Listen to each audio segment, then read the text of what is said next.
there guys, so this week we're talking about something called the zombie apocalypse, and with my limited knowledge, the only thing I know is I would die. So, since we know that, I thought I would go in and actually tell you a true story about zombies. This is the Haitian zombie, though they actually are supposed to occur in Africa, both west and south also, but Haitian is what I know a little bit better, so I'm going to talk about that. Two people have gone to Haiti and studied the phenomenon of zombieism. The first was in 1937, and she actually met someone who was a zombie. She said it had to do with psychoactive drugs. The second, the most popular, Wade Davis, went to Haiti and studied zombieism and discovered that there are two possible powders to create a zombie. The first is tetrodotoxin, which is found in a pufferfish, and the second is dissociative drugs.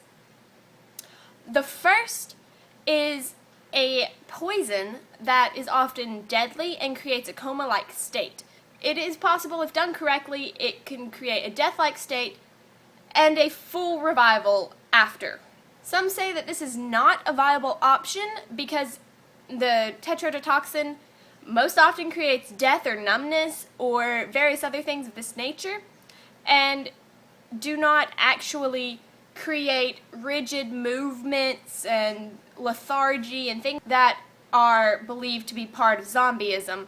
But I believe it's possible because I believe in the strong presence of social ideas and folklore. It's very, very likely that social ideas change your brain. The second is dissociative drugs. Dissociative drugs make you forget who you are and forget everything about it.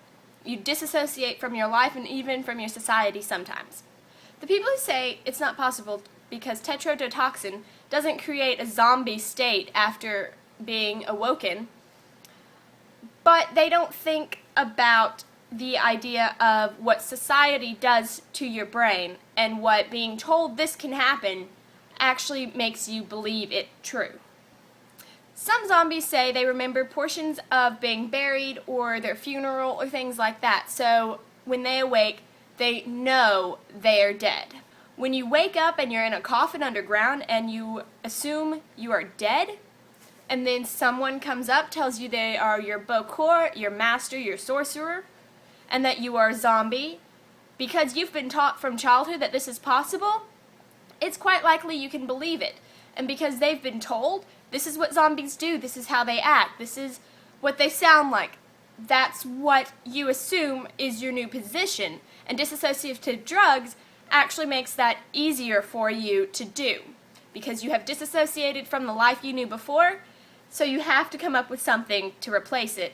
And if you've been told your entire life that it's possible to be a zombie and this is how they act, and then you are told you are a zombie, then you will act how you think a zombie is supposed to act.